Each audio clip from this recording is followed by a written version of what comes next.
છોટાઉદેપુર જિલ્લાના જેતપુર પાવી તાલુકાના નાની રાસલી વિસ્તારના આરસીસી રોડ બિસ્માર થવા તથા 2 નંબરી રેતી ભરેલા હાઈવા ટ્રકોનો વિવાદ સામે આવ્યો છે. જય હિન્દ, હું છું સંજય શહેરાના. જોડાઈ ચૂક્યા છો આપ ટીમ જાગૃત સાથે.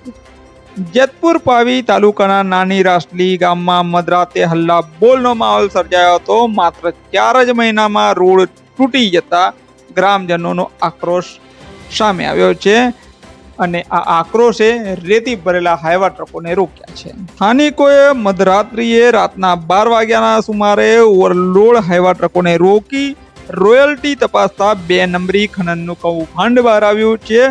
મધ્યપ્રદેશ અને જબુ ગામની રોયલ્ટી વાળા વાહનો પ્રતિબંધિત માર્ગ પર કેમ?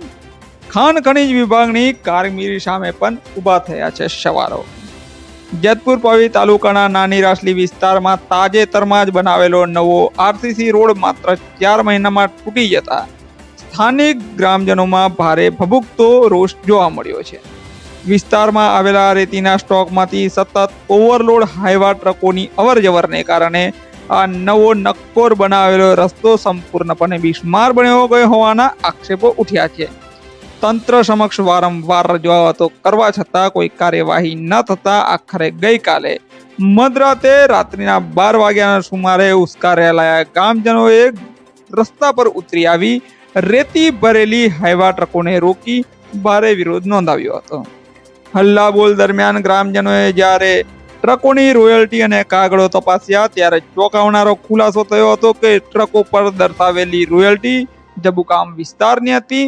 જેથી પ્રશ્ન ઊભો થયો હતો કે જબુગામની રોયલ્ટી વાળા વાહનો નાની રાસલી વિસ્તારમાં કેવી રીતે પહોંચ્યા. સ્થાનિકોના જણાવ્યા અનુસાર જબુગામથી નાની રાસલી આવવાના માર્ગમાં બોડેલી તરફ ઓરતંગ બ્રિજ તેમજ ડુંગરવાટ તરફ ભારે વાહનોની અવરજવર પર તંત્ર દ્વારા પ્રતિબંધ મૂકવામાં આવેલો છે.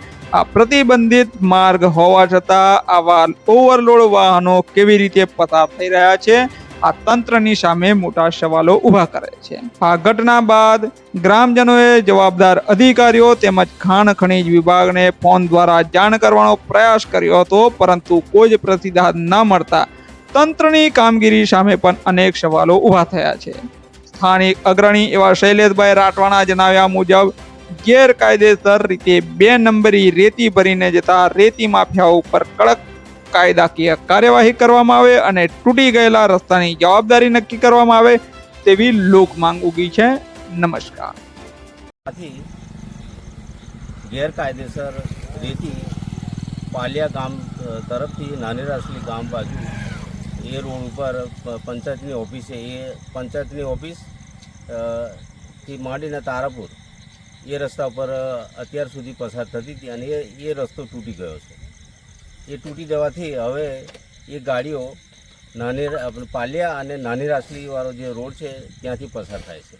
તો ગઈકાલે આજે અમે એ ગાડીઓ 2 ગાડીઓ રોકી, તો એ ગાડીઓ રોકતા અમને એવું જાણવા મળ્યું કે આ રીતે 2 નંબરમાં આવે છે અને એની રોયલ્ટી કે એ બધું તપાસ કરતા કે રોયલ્ટી બીજા એની નીકળે છે.